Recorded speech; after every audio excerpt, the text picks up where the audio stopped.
사사기 11장 1절부터 11절 말씀입니다. 길르앗 사람 입다는 큰 용사였으니 기생이 길르앗에게서 낳은 아들이었고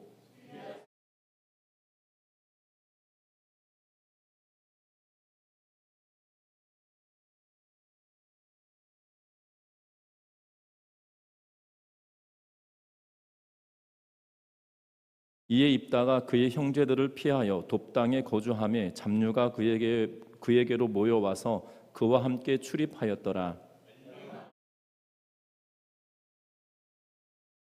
암몬 자손이 이스라엘을 치려 할 때에 길르앗 장로들이 입다를 데려오고 돕당에 가서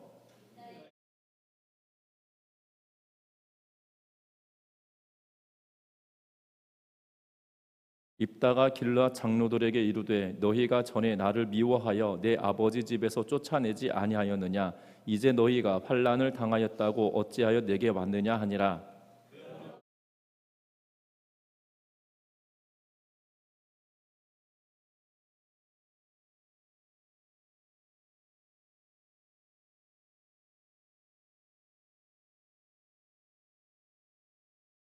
입다가 길르앗 장로들에게 이르되 너희가 나를 데리고 고향으로 돌아가서 암몬 자손과 싸우게 할 때에 만일 여호와께서 그들을 내게 넘겨 주시면 내가 과연 너희의 머리가 되겠느냐 하니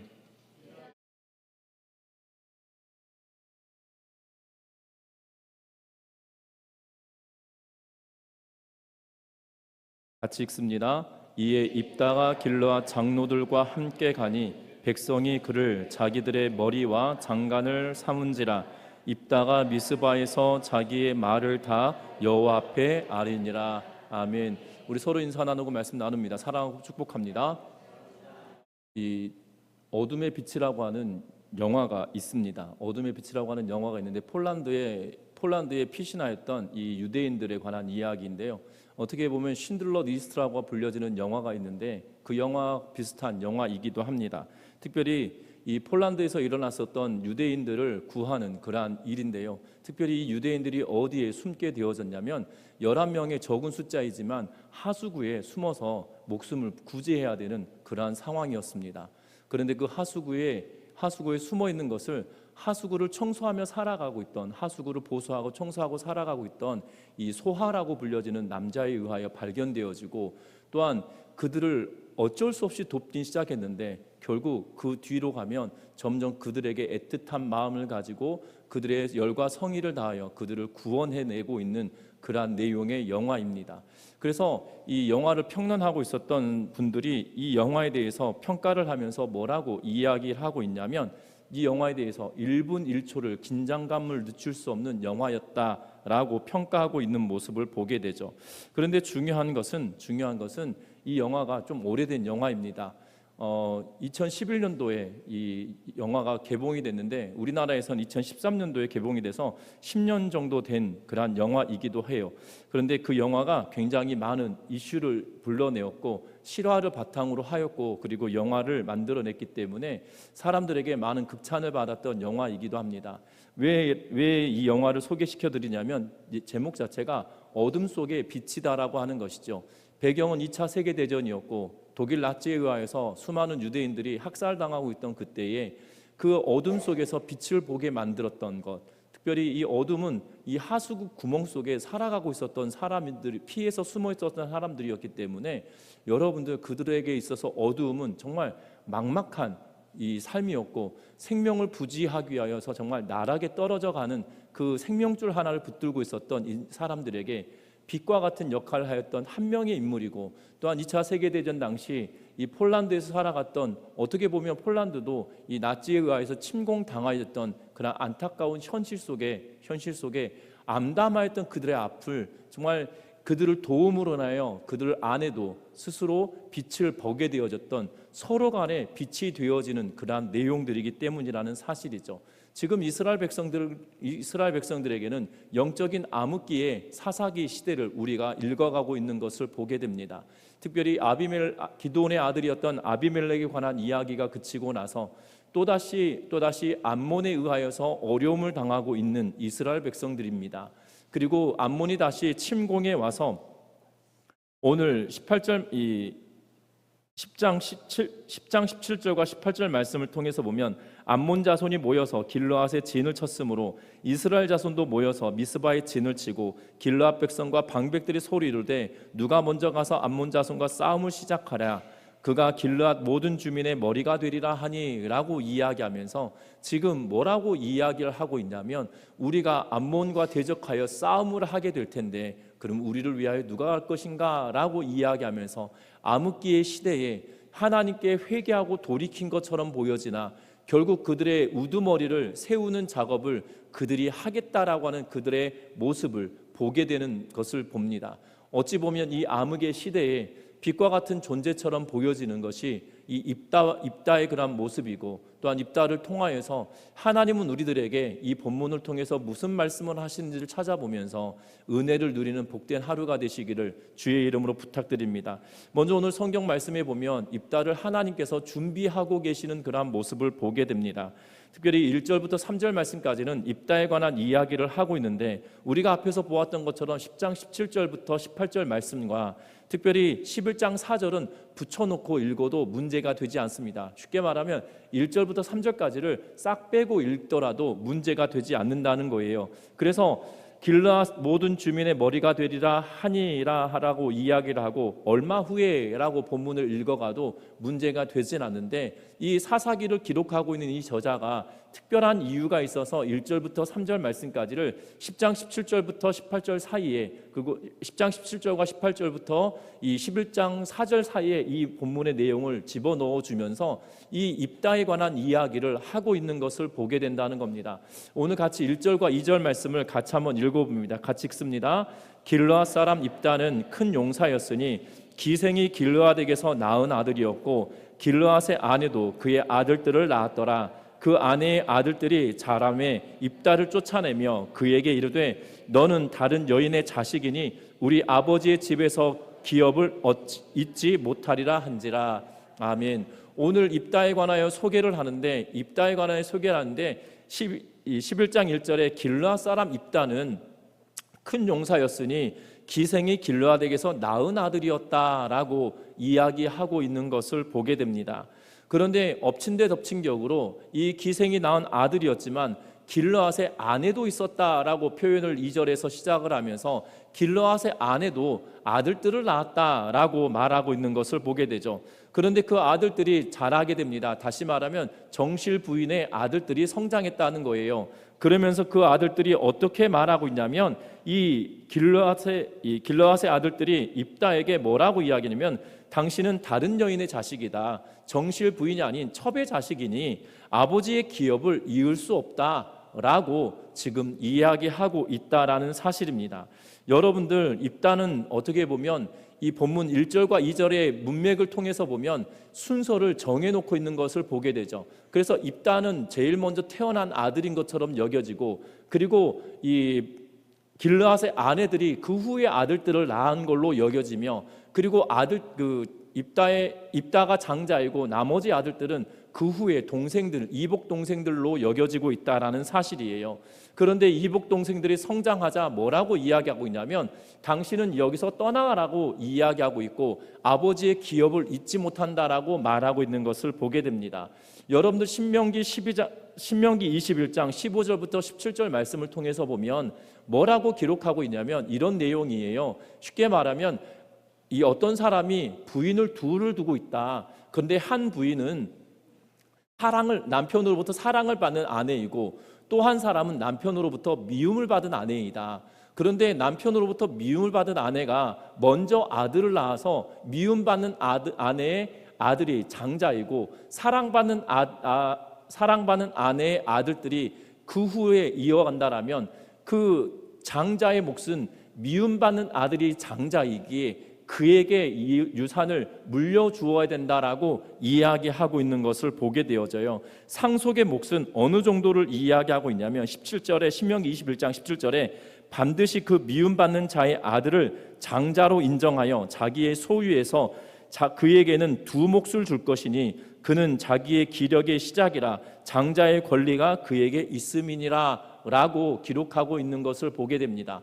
장자의 몫은 예를 들면 100만 원인데 아들이 10명이다. 그러면 10분의 1로 나누어서 그 아들에게 두 몫을 준다, 이런 의미가 아니에요.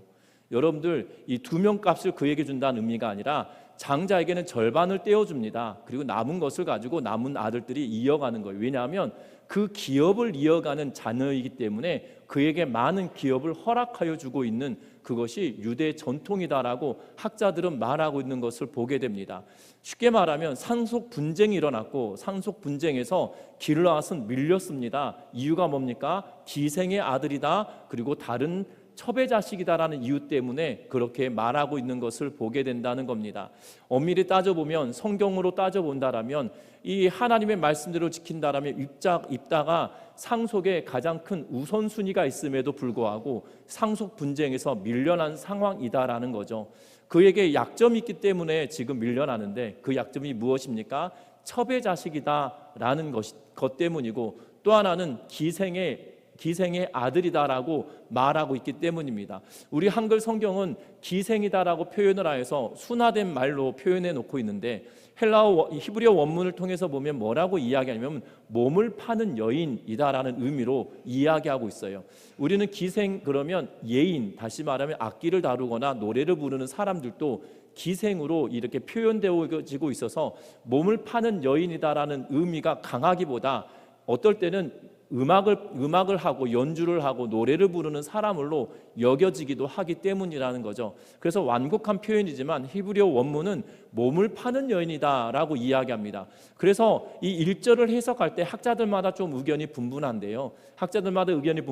뭐라고 이야기하냐면, 길르앗 사람 입다는 큰 용사였으니 기생이 길르앗에게서 낳은 아들이었고 라고 할 때, 앞에 길르앗은 지명 길르앗이고 뒤에 길르앗은 인명, 다시 말하면 사람의 이름으로 길르앗을 말하고 있는데, 그래서 길르앗의 아들 입다라는 표현을 씁니다. 그런데 이것을 해석할 때 뭐라고 해석하냐면, 앞에 길르앗도 지명이고 뒤에 길르앗도 지명이다라고 해석하는 학자들이 적지 않은 수가 있는 것을 보게 됩니다.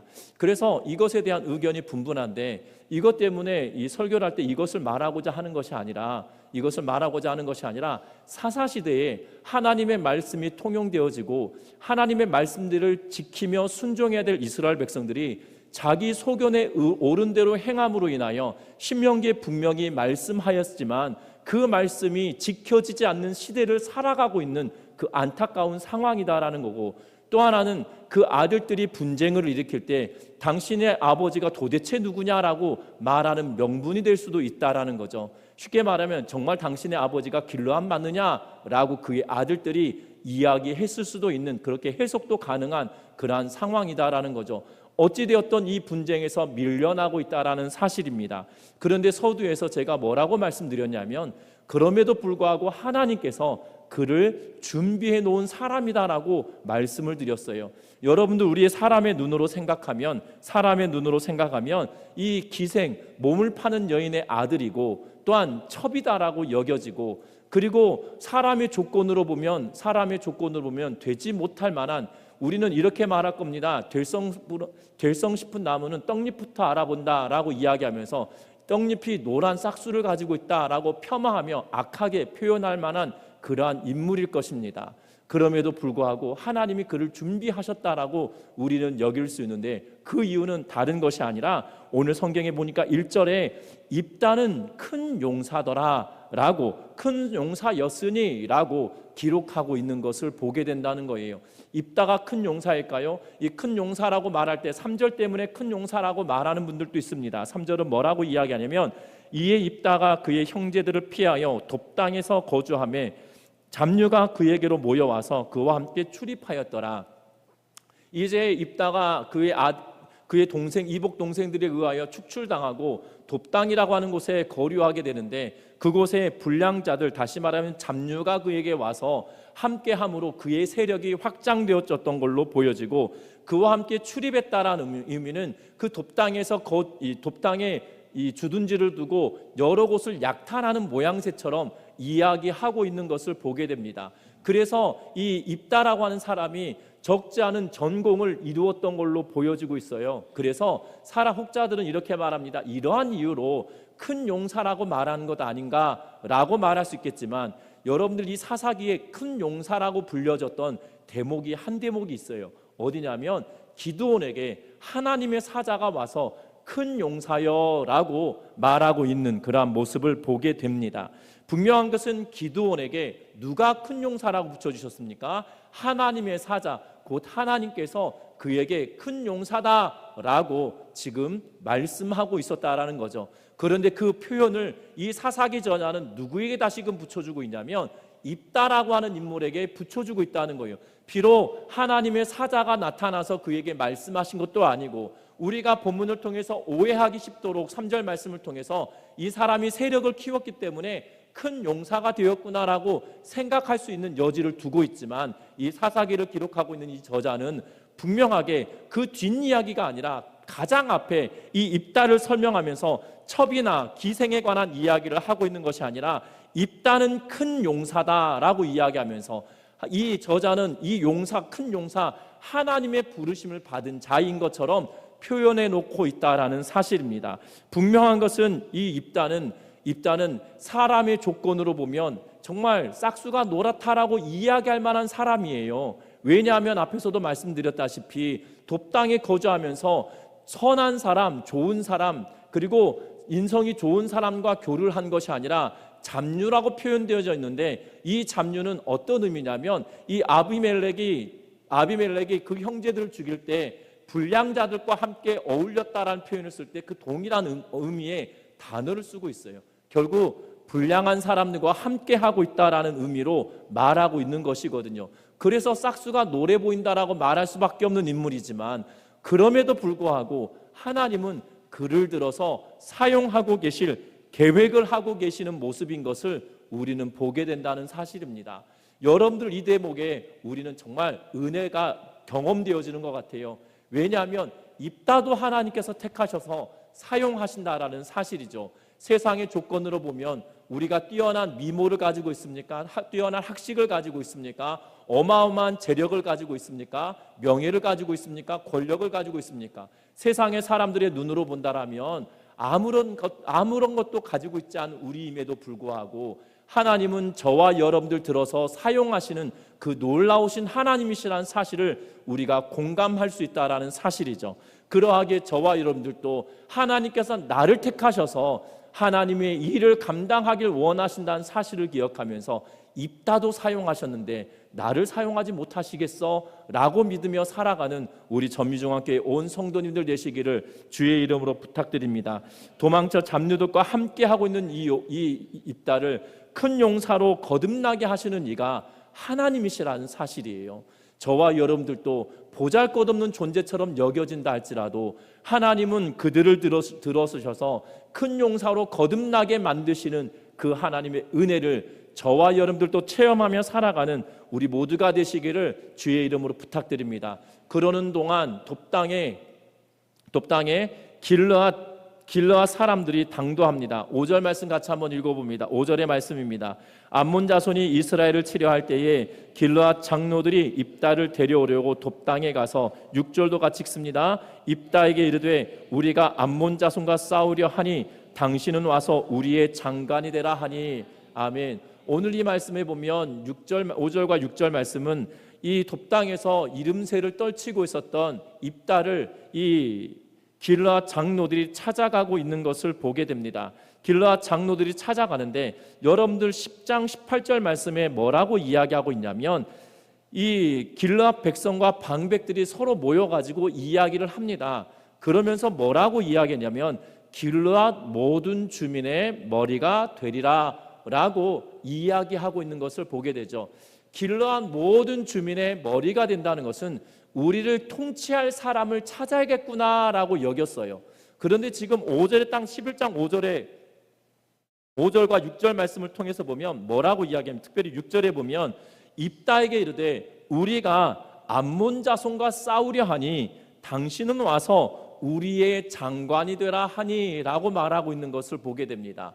여기서 우리의 장관이다라는 표현으로 사용되었던 단어는 어떤 의미냐면 기드온이 300용사들과 더불어 전쟁을 치르고 그리고 방백들을 데리고 와서 그들을 죽일 때 그들 가운데 기드온이 명령하여서 그들을 죽이는 기드온의 수하에 있었던 인물들을 두고 장관이다라고 하는 단어를 쓰고 있어요.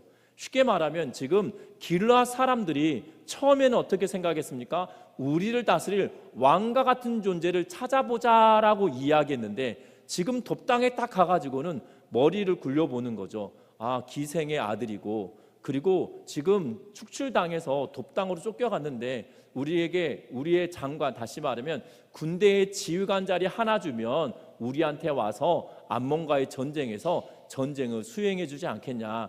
지금 이 건달처럼 살아가고 있는 이 사람을 군대 장관으로 불러주면 개과천선한 거 아니냐라고 하면서 어찌 보면 10장 18절 말씀과 11장 6절 말씀에서 지금 온도가 너무 다르고 있는 그러한 모습을 보게 되죠. 이 길르앗의 방백들과 장로들이 가서 그를 데려오는데 지금 쉽게 말하면 잔머리를 굴리고 있는 것처럼 보여지고 있다라는 사실입니다.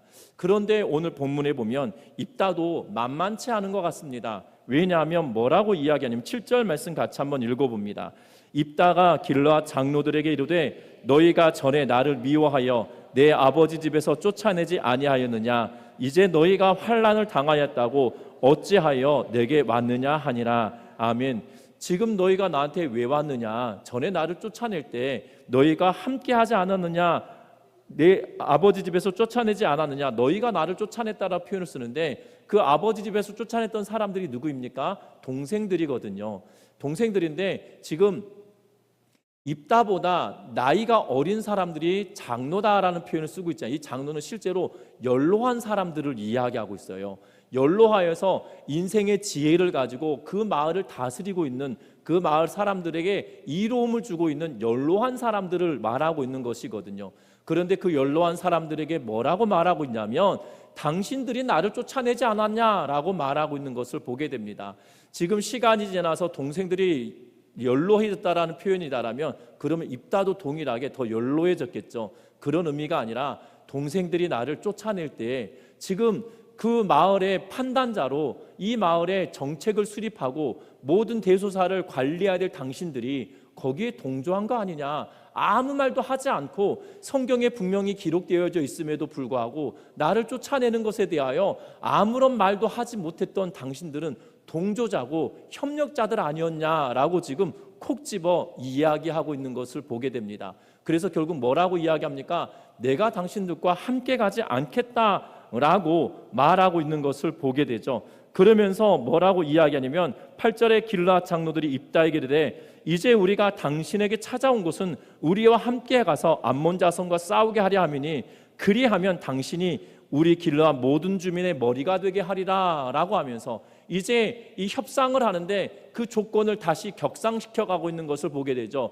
이 한 명의 장수, 군대 장관이 되겠다, 우리의 수하에서 움직이는 사람으로 세우겠다라고 했다가 이제 그래서 우리가 온 거 아니냐, 우리가 이제 미안하니 당신에게 찾아와서 당부하는 거 아니냐, 이 전쟁에 참여하고 참전한다라면 당신이 우리 길르앗 모든 사람의 우두머리가 되어달라, 머리가 되어달라라고 이야기하고 있는 것을 보게 되죠. 아마 이 말을 꺼냈던 사람들이 흠칫 놀란 것처럼 여겨지고 이 협상에서 한 걸음 물러선 것처럼 비춰집니다.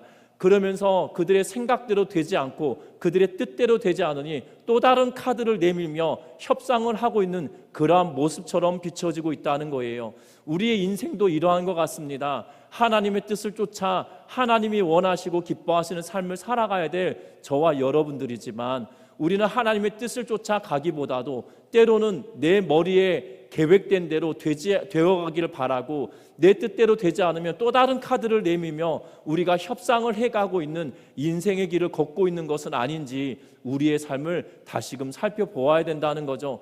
분명한 것은 하나님의 백성, 하나님의 뜻대로 살아가는 저와 여러분들이라면 세상이 말하는 그러한 조건과 카드를 내밀기보다 하나님의 말씀을 부여잡고 묵묵히 그 말씀을 붙들고 기도하며 믿음으로 나아가는 우리 전미중학교의 온 성도들 되시기를 주의 이름으로 부탁드립니다. 그러면서 오늘 8절 말씀에 9절 말씀에 입다는 이렇게 이야기하고 있는 것을 보게 되죠. 9절 말씀 같이 한번 읽어봅니다. 입다가 길르앗 장로들에게 이르되 너희가 나를 데리고 고향으로 돌아가서 암몬 자손과 싸우게 할 때 만일 여호와께서 그들을 내게 넘겨주시면 내가 과연 너희의 머리가 되겠느냐 하니. 아멘. 뭐라고 이야기합니까? 입다가 여호와께서 그들을 우리에게 넘겨주신다라면, 이 전쟁에서 여호와께서 우리에게 승리하게 해주신다라면 너희의 머리가 정말 될 수 있겠냐라고 다시 확언하고 있는 그 확실하게 답변을 듣고자 하고 있는 그러한 모습을 보게 되죠. 그런데 우리가 눈여겨보아야 될 것은 만일 여호와께서 그들을 내게 넘겨주시면 이라는 단어예요. 여러분들 입다가 신앙이 있는 것처럼 보여지십니까? 하나님께서 그를 특별하게 사용하셨다라고 우리가 1절 말씀을 통해서 보았다라면 그것은 하나님의 특별한 개입이시다라는 사실이에요.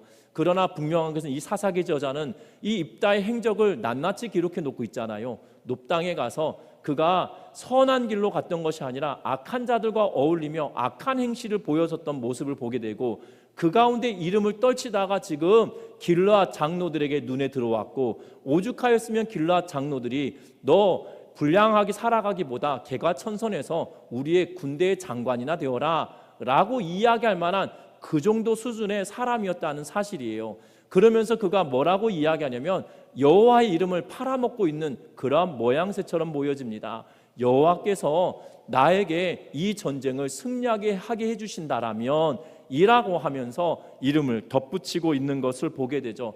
그의 유익을 위하여 여호와의 이름을 팔아먹고 있는 그러한 모습처럼 비춰지고 있다라는 사실입니다. 그러면서 길르앗 장로들도 말합니다. 입다에 이르되 여호와는 우리 사이의 증인이시니 라고 말하고 있어요. 여러분들 이스라엘 백성 이 길르앗 장로들이 회개하며 하나님께 나아갔었습니다. 그럼에도 불구하고 암몬이 그들을 괴롭힐 때에 회개하며 나아갔더니 암몬이 전쟁을 치러 나왔을 때는 하나님께 은혜를 구하거나 하나님의 은혜를 힘입어서 그들의 믿음을 가지고 담대히 나아가기보다 우리의 왕이 될 자가 누군가라고 하며 눈에 불을 켜고 찾아봤던 그들이 똑같이 입다와 똑같이 뭐라고 이야기하냐면 여호와께서 너와 나 사이에, 너와 우리 사이에 증인이 되신다라고 하면서 그들 또한 입다에게 여호와의 이름을 팔아먹고 있는 그러한 모습을 보고 있다라는 사실입니다. 여러분들, 우리가 이 땅의 삶을 살아가면서 입다도 똑같고 이 길르앗 방백들과 장로들도 똑같습니다. 자기의 유익을 위하여 여호와의 이름을 팔아먹고 있는 그러한 모습처럼 살아가고 있다는 사실이죠. 현대를 살아가는 그리스도인들 안에 이러한 삶을 살아가는 이들이 참으로 많습니다. 과거에는 이랬어요. 뭐라고 그랬냐면 저 사람 예수 믿는데 참 일을 잘해. 저 사람 예수 믿는 사람인데 참 성실히 잘해. 그래서 저 사람 예수 믿기 때문에 일 맡겨도 괜찮아 라고 이야기했습니다. 그리고 오죽했으면 이렇게 말합니다. 저 사람 교회 집사님이래. 그래서 일 잘할 거야. 추측까지 했었어요. 그러니까 예수 믿는 사람은 하나님의 말씀대로 무슨 일을 하든 죽게 하듯 하는 삶을 살아갔던 사람들이 그리스도인들이었거든요.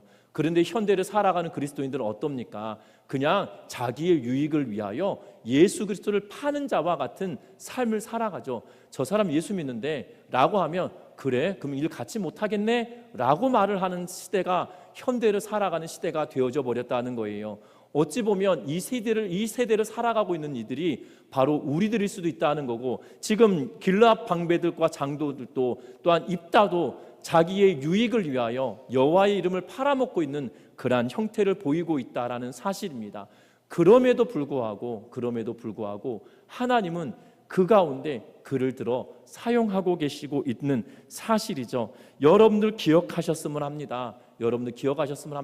오늘 본문의 내용을 통해서 보면 하나님이 하신 일이 도대체 무엇인가 싶을 거예요. 그러나 하나님은 이 상황 속에서도 일하시는 하나님이시다라는 사실이죠. 이 모든 것을 하나님께서 주관하시고 하나님께서 이끌어 가시며 하나님께서 결론을 지어가고 계시는 역사의 주관자이심을 우리는 볼 수 있다라는 사실입니다. 저와 여러분들도 그 하나님을 의지하면서 정말 보잘것없는 나와 같은 인생이지만 하나님께서 나를 사용하실 것을 확신하며 입다나 길르앗 방벨들과 장로들과 같은 삶을 사는 것이 아니라 하나님이 나를 부르셨기에, 나를 택하셨기에 죽게 하던 모든 일을 감당하며 선한 일들을 감당하며 선한 사역을 위하여 살아가는 우리 전미중앙교회 온 성도님들 되시기를 주의 이름으로 부탁드립니다. 이스라엘 백성들이 출애굽을 하면서 민수기 14장에 어떠한 일이 벌어지냐면 길르앗 가데스에서 어떠한 일을 하고 있냐면 12명의 정탐꾼을 보냅니다. 정탐하고 40일 만에 돌아왔던 12명의 정탐꾼 가운데 10명은 우리가 그곳에 가면 그들은 기골이 장대하여서 우리는 그들 앞에 서면 메뚜기 같은 존재다 라고 이야기를 해요. 두 사람 여호수아와 갈렙만이 뭐라고 이야기하냐면 하나님이 우리와 함께 하시면 그들은 우리의 밥이다 라고 이야기를 하며 이 전쟁을 수행하자라고 말합니다. 그때 하나님께 이스라엘 백성들이 분노하면서 우리를 죽이려 하냐라고 하면서 여호수아와 갈렙뿐만 아니라 모세와 아론까지도 제거하려고 하는 그 순간에 10명의 정탐꾼을 하나님께서 재앙을 내려서 그들을 소멸시키셔요. 없애버리세요. 그들을 죽이시는 것을 보게 됩니다. 그것에 놀라서 이스라엘 백성들이 뭐라고 하냐면 우리가 잘못했습니다 라고 하면 하나님께 부르짖어요. 그러면서 우리가 이 전쟁을 치러 올라가겠습니다 라고 산으로 올라갑니다. 산지로 올라가요. 모세가 그들을 만류합니다. 하나님은 허락하지 않았다. 이 전쟁을 나가면 너희는 죽임을 당한다 라고 하며 그들을 말리지만 이스라엘 백성들이 그들의 죄를 뉘우친 것처럼 보여지지만 결국 하나님의 말씀과 상관없이 이 전쟁을 치러 올라갑니다. 그래서 산지로 올라갔다가 완전히 패전하게 되는 모습을 보게 되죠. 그래서 그 전세가 어떻게 되냐면 호르마까지 밀려나게 되었다라고 성경은 이야기하면서 아주 멀리 밀려난 것처럼 그 뉘앙스로 이야기하고 있는 것을 보게 되어져요. 이 길르앗 방배들도 암몬에 의하여서 고통당할 때 하나님 우리가 잘못했습니다. 우리를 불쌍히 여기십시오 라고 했다라면 하나님께 뜻을 두고 하나님의 말씀을 붙들고 하나님이 무엇을 원하시는가 여기에 관심을 두고 나아갔어야 되지만 지금 그러한 모습은 전혀 보이지 않다라는 거예요. 이스라엘 백성들의 모습이 어찌 보면 우리의 모습 속에 나타날 수 있을 텐데요. 이것을 뒤집어 엎고 이제는 내가 하나님 이 부족한 종을 하나님께서 택하셨사오니 내가 하나님 원하시는 대로 내가 살아내겠습니다 라고 고백하며 믿음으로 살아가는 우리 모두가 되시기를 주의 이름으로 부탁드립니다. 희망이 보이지 않는 암흑한 시대에 하나님은 빛을 비춰주는데 우리의 삶 속에도 암흑해 보인다 할지라도 우리에게 빛을 비춰주신 그 하나님의 뜻을 따라 그 말씀을 부여잡고 믿음으로 끝까지 나아가는 우리 전미중앙교회 온 성도님들 되시기를 주의 이름으로 부탁드립니다. 찬양하시겠습니다.